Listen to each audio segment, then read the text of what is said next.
You're listening to the Options Insider Radio Network, the home of the Options Podcast. For more quality options programs, visit theoptionsinsider.com or search for Options Insider Radio Network in your podcast provider of choice. Listeners can also access all of our programming through our mobile app available in the iTunes and Google Play stores. Select programs are also available via live stream at mixlr.com/options-insider.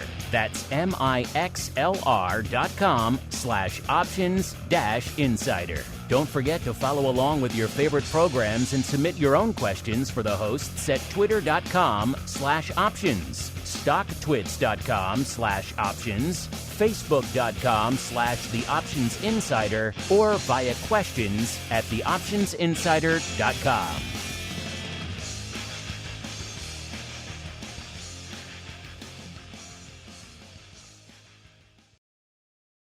Gold, crude oil, corn, soybeans, and more. With so many tradable products, the futures options market can be an intimidating place. How can you possibly keep track of the latest trading developments across so many different products? Don't worry, we've got you covered. Welcome to This Week in Futures Options, the program designed to help active futures options traders stay on top of this ever-changing marketplace. Each week, we'll break down the top trades, hot products, volatility explosions, and much more.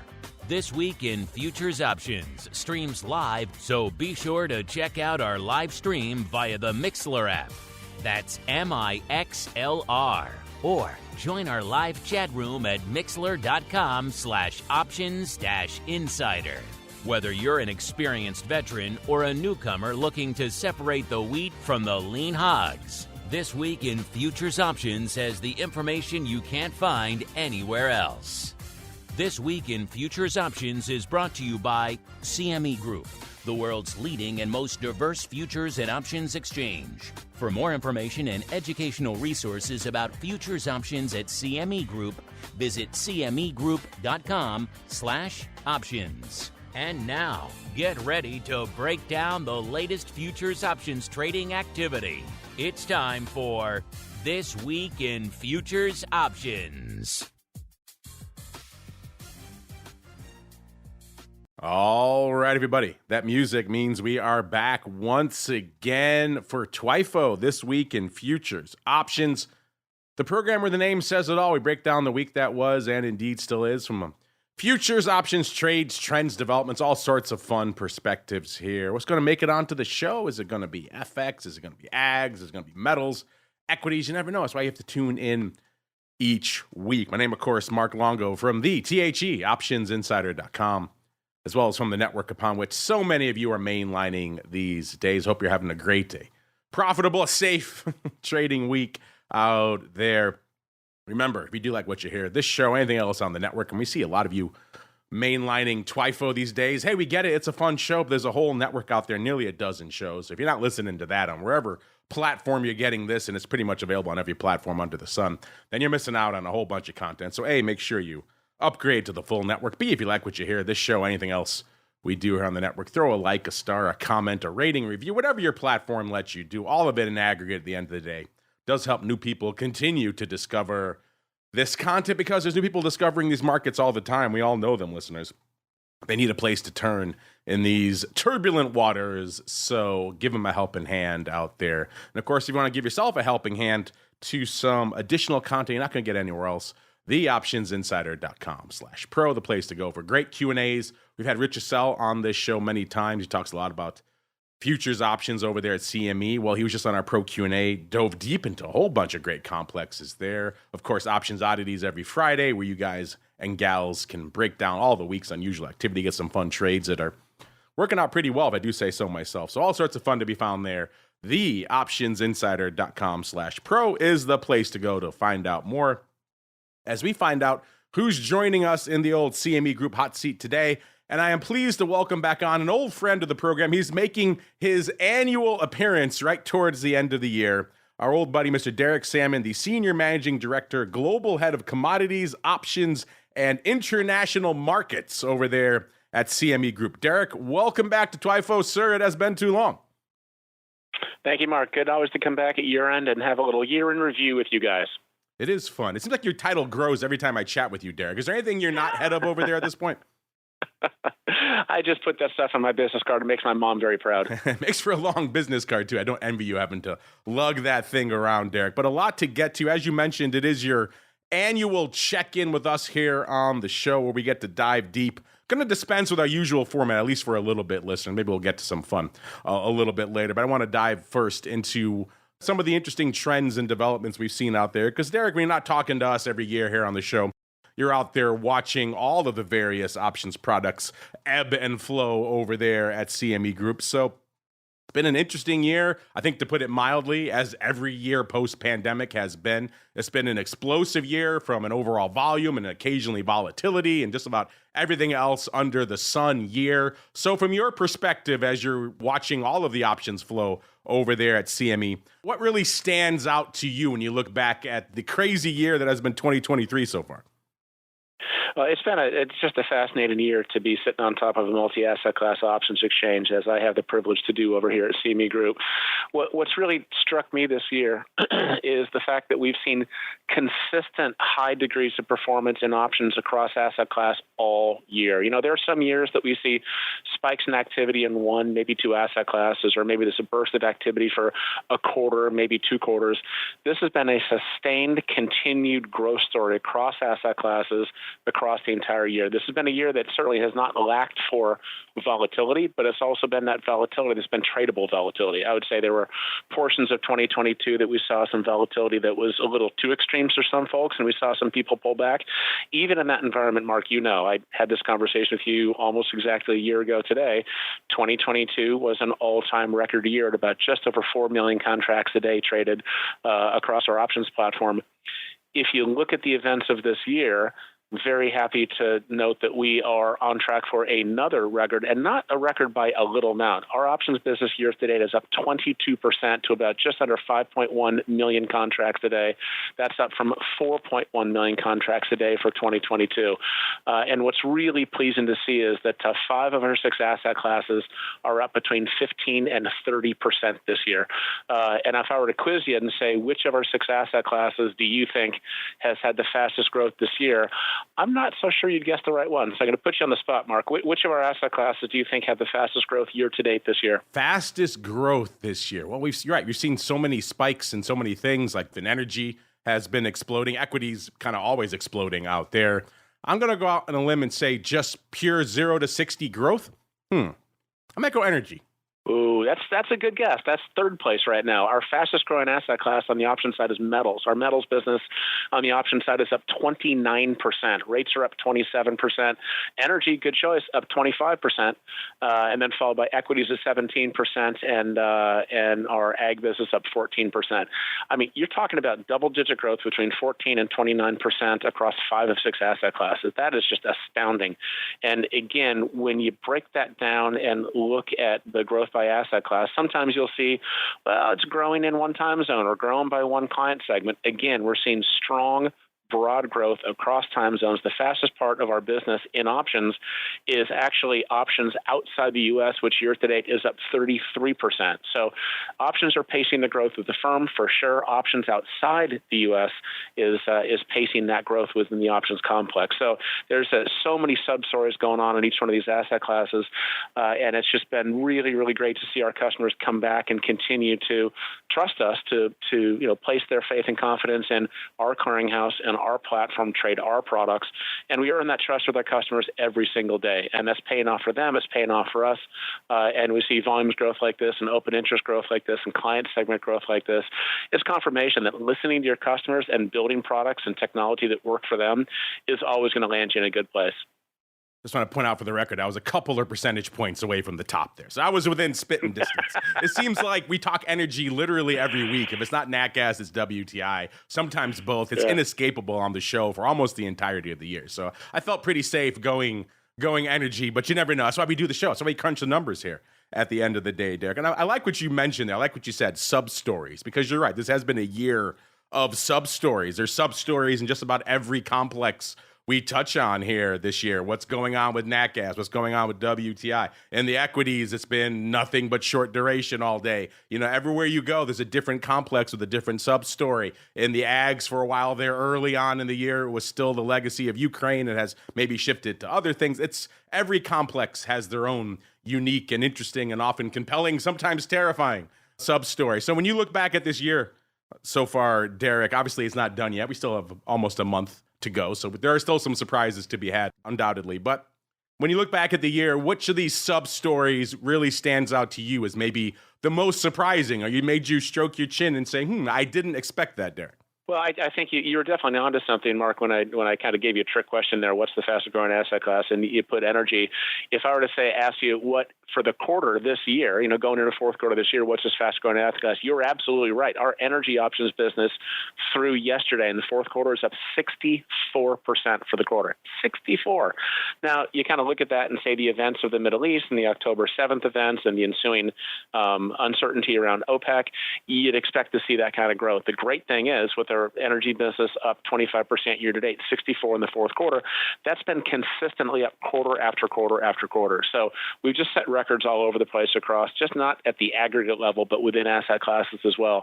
But to answer your question specifically, I think that this year has been a really, really strong story for commodities overall. Listen, fixed income and with 5 rate moves and basis rate moves up to 5.25 and now possibly back down, uncertain from the Fed funds perspective what the next rate move is going to be. You'd expect that we'd have good results in our fixed income options business, and that continues to go from strength to strength. And that transition from LIBOR to SOFR, which seems like a million years ago, we just completed that process between February and April of this year. So we're hitting on all cylinders on the fixed income side. So I don't think anybody thought that we would not grow our options business in fixed income this year. And true to form, it's our second fastest grower this year, up 27%, and that's a good chunk of the options that we do here at CME Group. I think the very pleasant surprise, although not a surprise to me, has been the resumption of activity on the commodity side. As I mentioned, that particularly, closing out this year, our energy options in fourth quarter up 64%, our metals business on the option side up 44%, and ag options up 41%. That is just spectacular growth, and that's on a base of what is already record levels of overall options activity. So I would say, the difficult challenges from 2022 with the Ukraine war and the invasion and the massive jump in volatility and that squeezed some folks out of the market for a while. We've seen certainly sector rotation into commodities this year. We're seeing our commodities options, ags, energy, and metals just significantly outperform the broader franchise this year. And it's been a really, really exciting time to be talking to our customers about how they're able to use the full suite of our options products, whether it's the weekly Monday, Wednesday, and Friday on WTI, or the Monday, Wednesday, Friday that we have in the precious metals business, or the products that we have in mid curves and fixed income, or whether it's the work we put into short dated ag options. This has been a commodities year for us, both on the futures and the options side, but especially so on options. And it's just really, really great to see that resumption of activity on the options side and just a real strong performance there. Derek, you sparked some interest. I'm looking at our live chat. They were making their own guesses when we were guessing before about what was the fastest growing. Looks like more than a few of them were going energy. A few of them guessing crypto. I could see that crypto can go from 0 to 60 in a heartbeat, and it certainly has over the better part of the last month. So not a bad guess. I don't see any metals folks in there. So intriguing. And Derek, you hit on one of the other sub-stories that to me has just been running away with it this year in terms of mind share and market share, and it's all anyone seems to be able to talk about these days, which is, of course, the growth of the near-dated. Call it what you will. Call it weeklies, call it zero DTE. It's all anyone could talk about. If you look at the equities, it's all anyone seems to be want to trade these days. If you crunch big products like the E-mini S&P or the SPX or whatever index flavor you look at out there, fully half of the volume these days is going to be going away, if not within 24 hours and somewhere around 48 hours. So it's a very near-dated ball game these days. And that's been a big surprise to me. I know when you guys first listed these, I think it was April of last year. Like a lot of people, I thought, okay, they're just completing the cycle. They had 3 days of the week already. Let's just add the other 2. No big deal. We've had near-dated expirations forever. It's not a big deal. And yet, I could not have been more wrong. It has galvanized this new community of traders, it seems like. And it's even taken some people who are long-standing options traders and changed the way they trade completely. They live almost entirely in the world of 0 day now for a variety of reasons, not the least of which being they don't have any residual position. They can go home at night and lay their head on their pillow and not have to worry about anything. It all starts fresh the next day. So I think maybe we all undersold that being able to sleep at night factor, which is something at the end of the day that is important to a lot of people. So for me, my biggest surprise, the tail end of last year and certainly all throughout this year, has been just the explosion of interest in all things 0 day. I'm curious for you, Derek, you've been around the space for a while. You and I haven't really had a chance, as you mentioned, to chat since about exactly a year ago. So since that time, I'm not sure if you've noticed, but the near-dated stuff has become a bit of a hit. I'm curious if you're as surprised, really, as I am about just the endless interest in these, the incredible amount of volume they're doing, and just the amount of mind share they've managed to capture in such a short amount of time, Derek.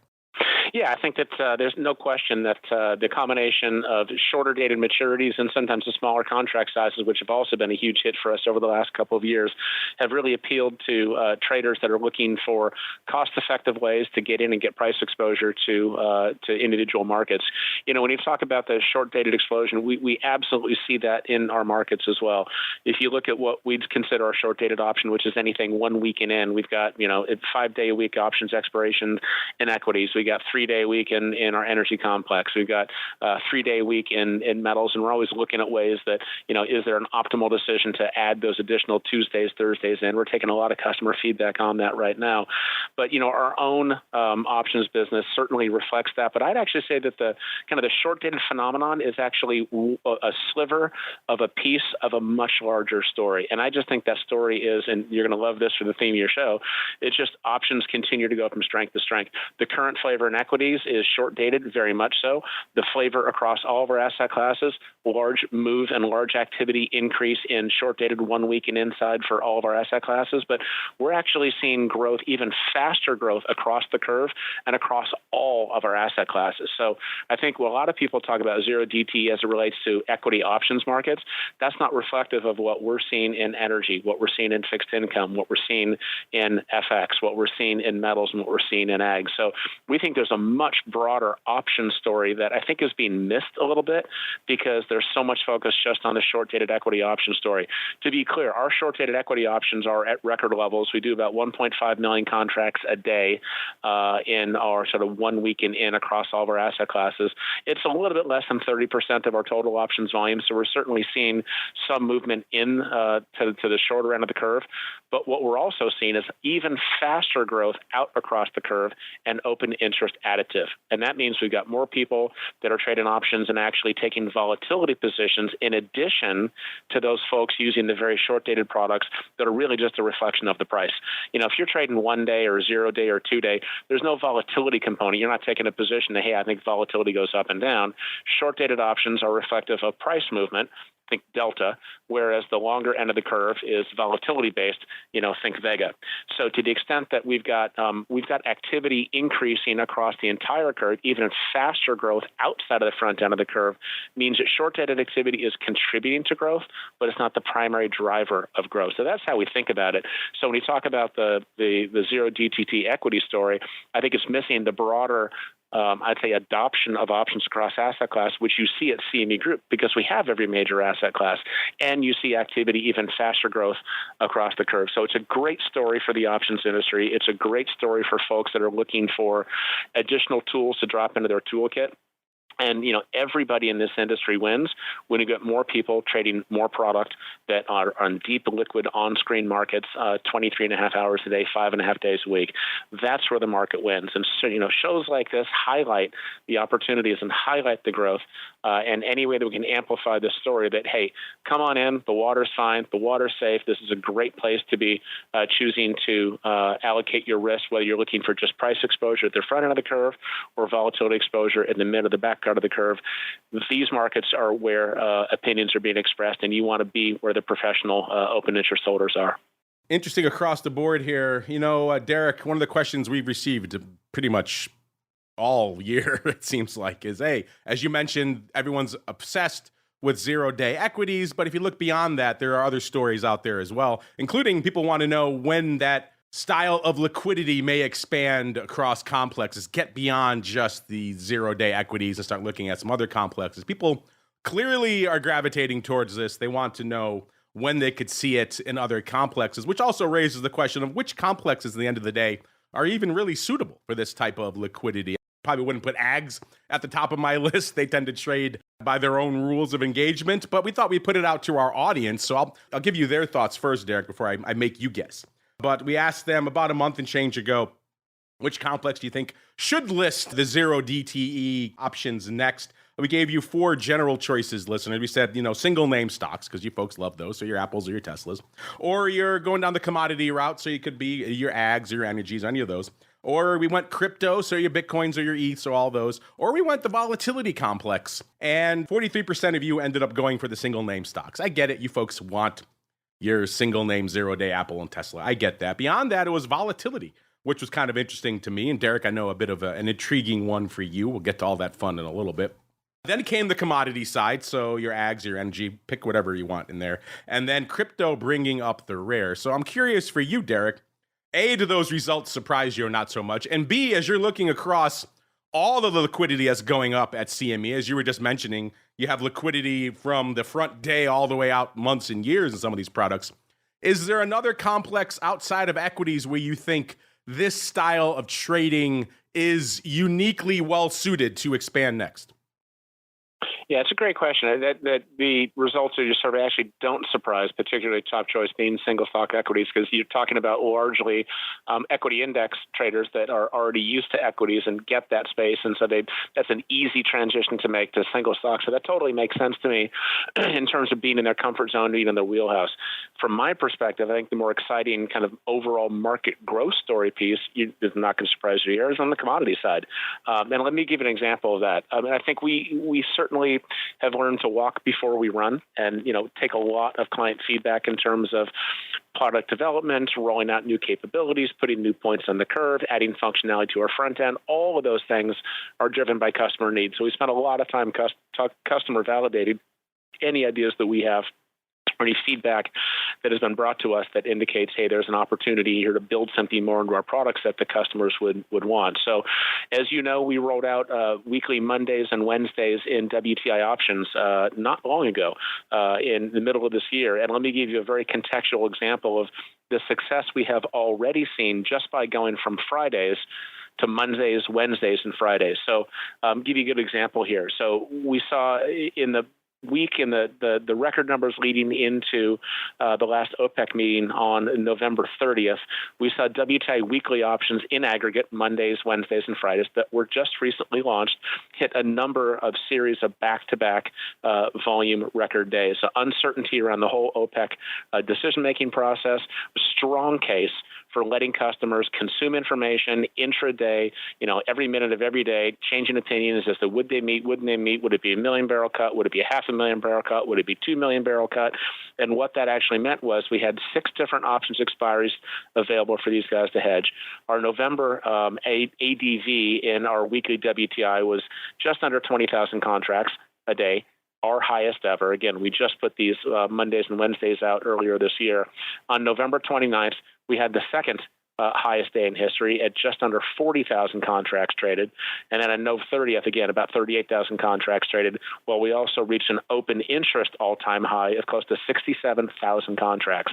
So you're talking about trading around event risk, having products that are really reflective of the price path or the belief on the price path, and allowing customers to use options instead of futures, so a nonlinear product as opposed to a linear product, to really give folks an ability to do precision guesstimating or precision planning around what they think the outcome of any particular event is. So it's a great example of where we enabled customers to be able to trade Mondays, Wednesdays, and Fridays in an event, and we just saw a huge increase in volume and activity. Now, does that mean we're going to launch Tuesdays and Thursdays next week? No. We are making sure that the products that we put out there and the liquidity pools that we have in each of these dates are sufficiently liquid. Because, Mark, there is a point at which you take liquidity, and if you stretch it too thin, you actually end up with a 1 + 1 = 1.5 kind of scenario.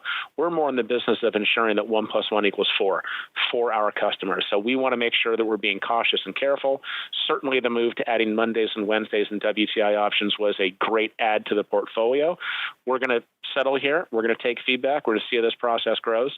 And if there is a significant, strong input from customers and the volumes and open interest trends support it, we would absolutely consider adding additional dates. But our default isn't, wow, this model works in equity, cash equities market. Let's deploy it in ags. I mean, you point that out. That's not how we think about this. So we'll walk before we run. We take a lot of client validation, take our time in taking these decisions. And when we see success, we want to make sure that the next step we take is in line with customers' expectations and will be value added to them, not detractive or destructive to liquidity. So, Derek, if I can read between the lines there, then the final 2 days of the week coming confirmed in the next few weeks. We're always taking input from our customers. And when we see growth and success, that gives us encouragement to look at other markets like metals, for example, and kind of looking at the Mondays, Wednesdays, Fridays. Again, great success there. And where we see feedback from customers that are across these markets, exciting opportunities to take more feedback. And then at some point, we'll be sharing with you guys news about possibly doing something. So keep your ears tuned. Well, that will certainly make a lot of our listeners happy. That certainly would have been my go-to if I had to pick one as well, because you're right. You're already part of the way there. We have a contract expiring within 24 hours out there right now. So you're getting some of that 0-day fun out there right now anyway, and the volume is certainly up. Maybe if we have a chance to break down WTI later on the show, we'll get into some of that fun. But yes, very action-packed week again and an action-packed quarter, which again is why I guess top of the show, it's been lighting up our tape quite a bit out there. But Derek, I touched on volatility before. I know that's an area that is near and dear to you out there because you really spearheaded the whole CVOL initiative over there at CME. It seems like just yesterday. It's been at least a couple of years over there now. And I know when you first launched them, they were pretty much just close to close, and they were kind of a good but obviously limited data set for looking at what's going on from a vol and a skew perspective across all of these asset classes. And at the time, I kept bugging you. I was like, okay, let's update them. Let's get to real time and everything along those lines. You've now done that. You've added real-time streaming version of CVOL, so folks can get in there and sink their teeth into those on a real-time basis, which is great. What can we look forward to coming next in all things CVOL, Derek? Yeah, as you guys know, and that's a great kind of timeline of how we rolled this thing out. We first put it, this is still a non-tradable index. We have not put any listed tradable products on the back of this yet. We've now got, I think, a total of 45 or 46 different CVOL products, some of which are baskets. There's a commodities basket CVOL. There's a fixed income basket. There's an FX basket, as well as the individual products themselves. You're right. We started with just end-of-day calculations, which was sort of a rudimentary entry point into what is this thing, and why do I care about it? We went to real-time ticks, and that's been out there for about a year and a half now, and we're still taking client feedback on, hey, how useful is this tool for helping me make trading decisions? How useful is this for you to understand what's going on in the broader market? Remember, our CVOL index doesn't just give you a number to say up or down. We've got our up VAR, our down VAR. We've got a risk reversal skew.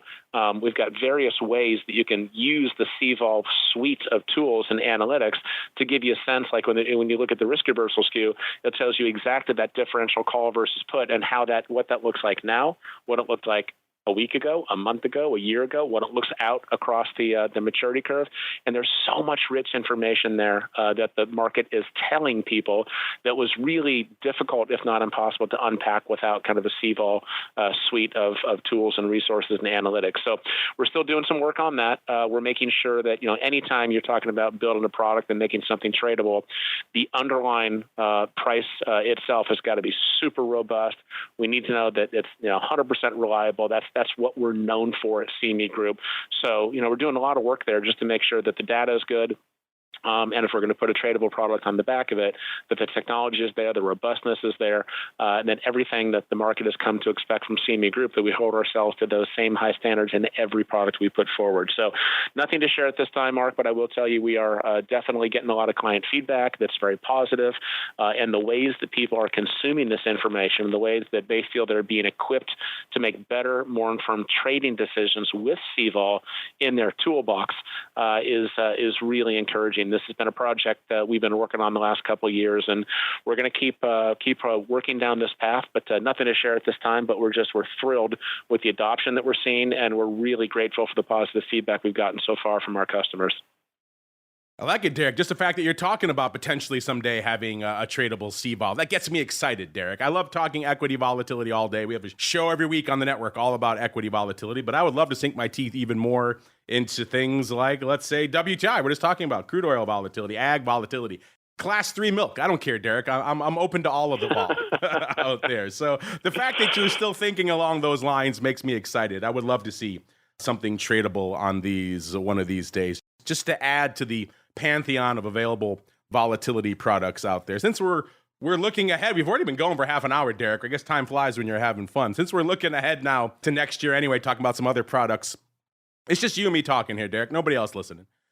Give our listeners a little bit of a hint, a little bit of a tease of what they can expect, maybe what they can look forward to on the CME options front next year.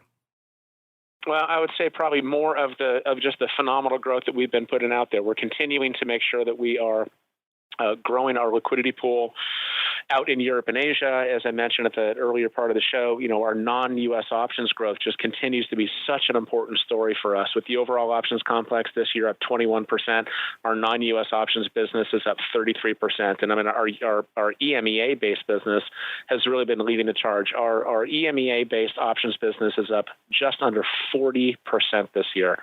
And that's already on a record year. On a record year. So I would say we're going to continue to push down that path and bring more new customers into our markets in Europe and Asia. Europe has been so strong for us this year. I think we'll continue to embed more functionality into CME Direct. As you know, that's our front end that we provide for customers to be able to give the amount of analytics and data and kind of market insights. And that's where you can go to backtest strategies. You can pull historical data there. You can look at things like heat maps there, and you can execute directly on CME Direct. So it's a front end where we built a lot of analytics and capabilities, and we're trying to make that as easy as possible for customers to navigate through, pull information from, get executable insights from, and then go do some trades. And that's an area where we've been building. We're seeing record levels of participation, record levels of volume through the platform, and that has been a huge part of our non-U.S. growth by giving customers a platform that is inside their time zone with deep lit markets and where they can go and feel like they've got great access to the deepest liquid options market in the world. And that's on CME Group. So you'll see us roll out more functionality and more analytics and new capabilities there. And as always, you're going to see CME Group out within our trading community getting feedback on what's missing, what can we do more of, what can we do better at. And so we're always looking to make sure that we're reinventing ourselves and moving forward. And then as we continue to mature our relationship with Google, and Mark, I think as you know, we announced a little over 3 years ago that we had done a strategic partnership with Google, whereby they took a $1 billion stake in CME Group, and we entered into a 10-year strategic partnership with Google. The tools and the capabilities that we're able to get access to from a world-class institution like Google, combined with our world-class market data business, is creating some really, really fascinating opportunities. So in a world of generative AI and machine learning, we've got the best partner out there, and we think that we've got the best market data in the business. And so you're going to see us move out there and continue to bring new innovations to the market, leveraging the best capabilities of our technology partner in Google. Well, speaking of that market data, we got a little bit of time left in the show, so let's see if we can crunch some of it right now, a little bit of the old movers and shakers report. It's time to find out what's rallying on the light side and falling to the dark side at CME Group this week. It's time for the Movers and Shakers report. All right, everybody, welcome to the Movers and Shakers. See, we're not going to leave you hanging. We're going to hit on a couple at least today before we get out of here for this week. And Derek, you know the drill right now. Let's start breaking down everything, lighting it up over there at CME this week, to the light side and to the dark side. Derek, where should we begin our journey this week? To the light side, aka the upside, or to the dark side, sir? I always like bad news first. Let's go dark side first. A man after my own heart. All right, to the dark side we go, listeners. And by the way, you can see this chart if you do follow CME on Twitter, if you follow us on Twitter as well. We both tweeted out right before showtime, and it's a rare week. It's almost a 50-50 week. We haven't seen one of these in a while. Usually we're pretty heavily biased in one direction or the other, but this week, pretty straight down the middle, even though the largest percentage mover is to the upside. We'll get there in a second. First, to the dark side we go, listeners. Number 5, starting off in the energy complex, it's heating oil off 7.21%. In fact, we actually have a tie for 5/4. Don't see that too often. Number 4, keeping it in the energy complex. Again, hint, hint. Why, I guess energy at the top of the show, listeners. A nat gas, number 4/5, also off 7.21%. It was our number 1 dark side mover last week, off 7.4%. Number 3, keeping it in energy, it's RBOB, off 7.53%. It was number 1 in the other direction last week, number 1 to the upside, up nearly 5% last week. So an interesting turnabout for RBOB. Number 2, keeping it in energy yet again, it's Brent, off 8.13%. And our number 1 dark side mover, we have a clean sweep to the dark side this week, listeners. All energy all the time. It is WTI, off over 8.36%. It was number 4 in the other direction last week, up about 3.75%. So again, pretty strong dark side turn for the energy complex this week. Let's see what's lighting it up to the upside. I'm guessing won't be any energy. Number 5, off to the rates. It is the 30-year, up 3.41%. Number 4, from the rates, we go off to ags. It's KC wheat, up 3.89%. That was number 3 in the same direction last week, up 4.2%. So good couple of weeks out there for KC wheat. Number 3, back to the rates. It's the ultra 30-year this time, up 4.75%. Number 2, back to the ags. It's Chicago wheat, up 7.44%. And our number 1 light side mover, like I said, the biggest percentage gainer was to the upside this week. It's our old friend Bitcoin, up 14.51%. You don't need me to tell you that. That's been on the rampage of late out there. But Derek and I were just talking about maybe potentially looking at some more near-dated liquidity out there in WTI. Energy is dominating our dark side tape this week. So I think we'll wrap it up with a quick sojourn into energy. It's time to tap into the deep options well of black gold, Texas tea, nat gas, and more. It's time to talk energy. All right, everyone. Welcome to the wonderful world of energy. You know where to go to find all this data for yourself. CMEGroup.com/TWIFO, TWIFO. That'll get you there. /TWIO, TWIO. Should also get you there. This week in futures options, I should say out there. Either spelling will get you to the reports. Once you're there, go into that drop down, go down 3 slots in the asset class to energy. Then we're going to hang out in crude oil, I think, today, because it is the number 1 dark side mover and because we talked about it so much on the show out there today. And coming into the start of the show, we were just saying on the show last week, I think our guest was Carly Garner, what would happen if crude oil broke back into a 60 handle? Well, we are there this week. 69.75 is where WTI was at the start of the show, listeners, off about 4.25 points. Again, that's just this week.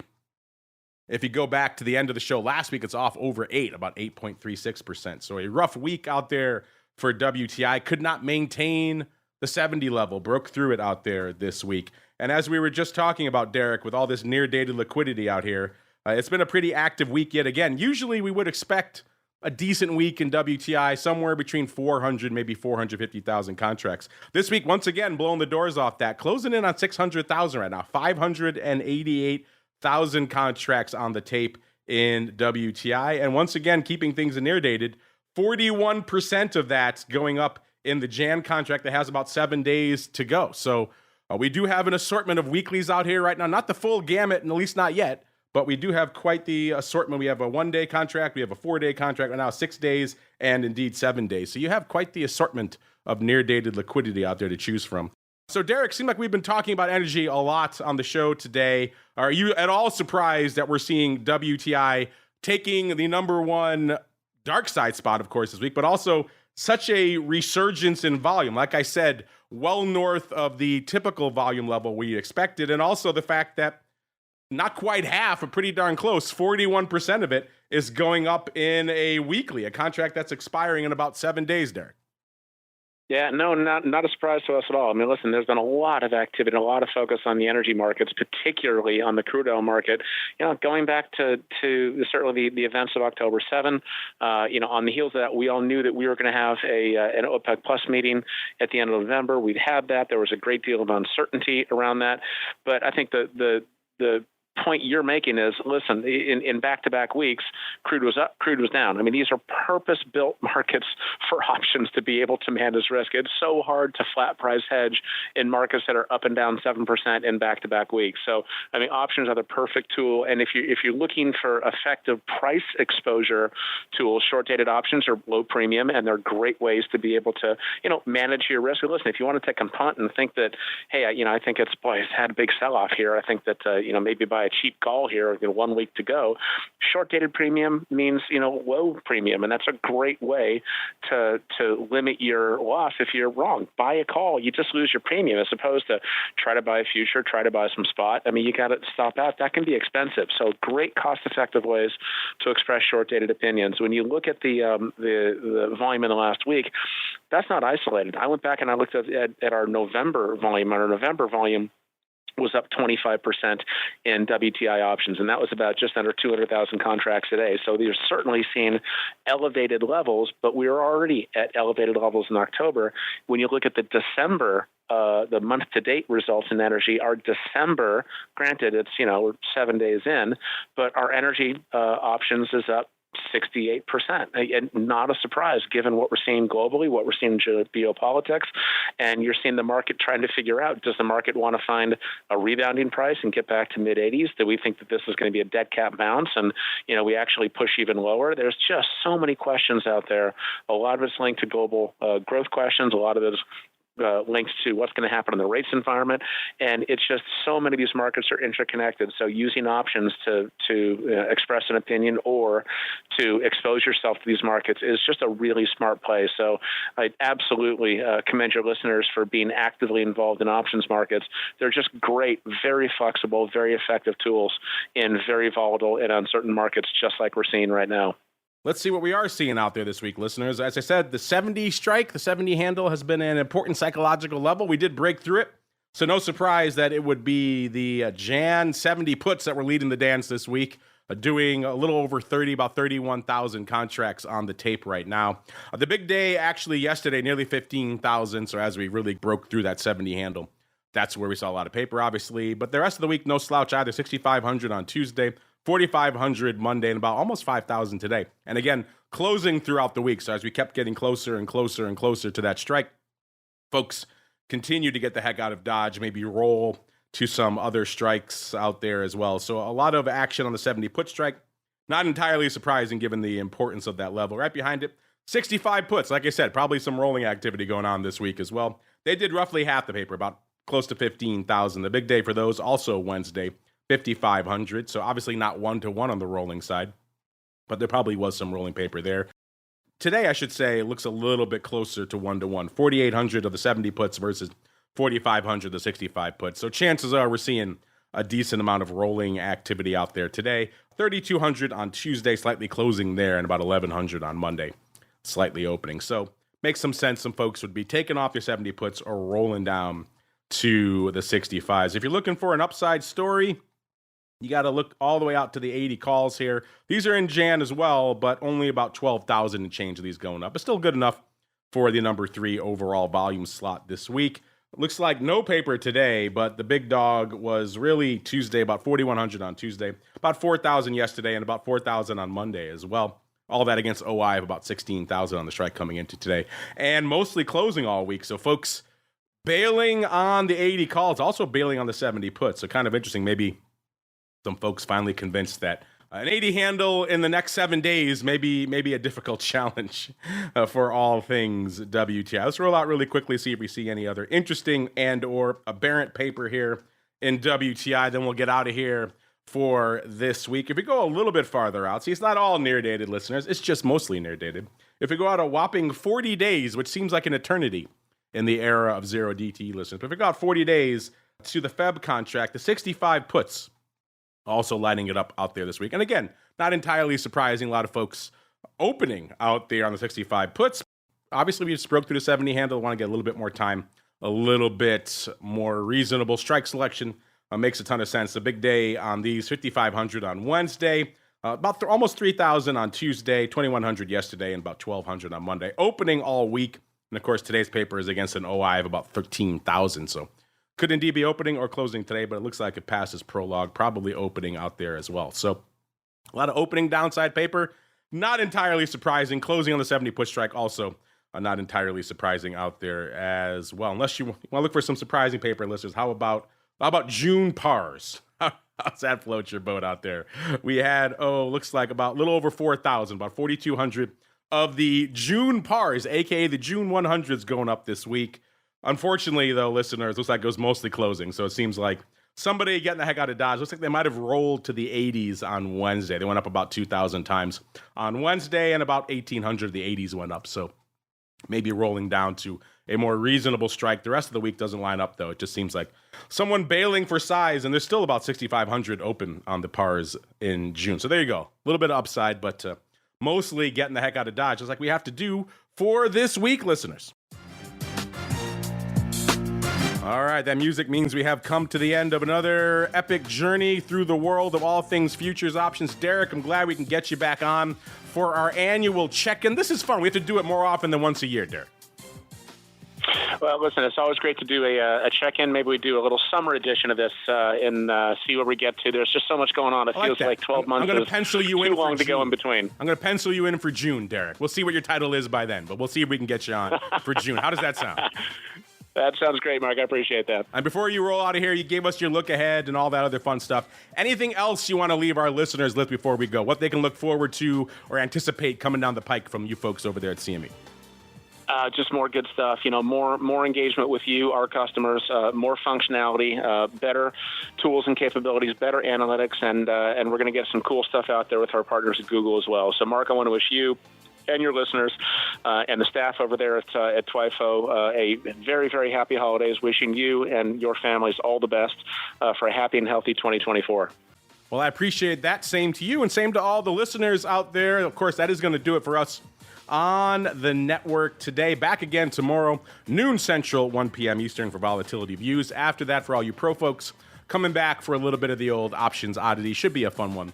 You don't want to miss that one. Then back again next week on the option block all the way through to next Thursday, another episode of This Week in Futures Options. Stay safe out there, everybody. This Week in Futures Options is brought to you by CME Group, the world's leading and most diverse futures and options exchange. CME Group's markets help individuals and businesses around the world manage risks and seize opportunities. CME Group offers the deepest and most liquid options on futures across all asset classes, including interest rates, equity indexes, foreign exchange, energy, agriculture, and metals. For more information and educational resources about futures options at CME Group, visit cmegroup.com/options. This broadcast is intended for informational and educational purposes only and does not constitute trading advice or the solicitation of purchases or sale of any futures or options. The rulebook of the applicable exchange should be consulted as the authoritative source on all current contract specifications.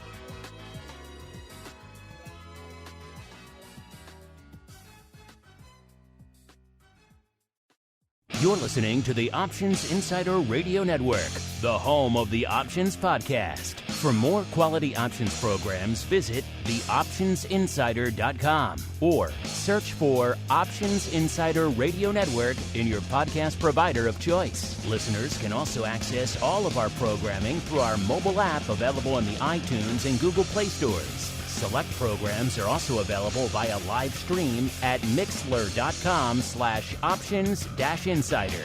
That's mixlr.com/options-insider. Don't forget to follow along with your favorite programs and submit your own questions for the hosts at twitter.com/options, stocktwits.com/options, facebook.com/theoptionsinsider, or via questions at theoptionsinsider.com.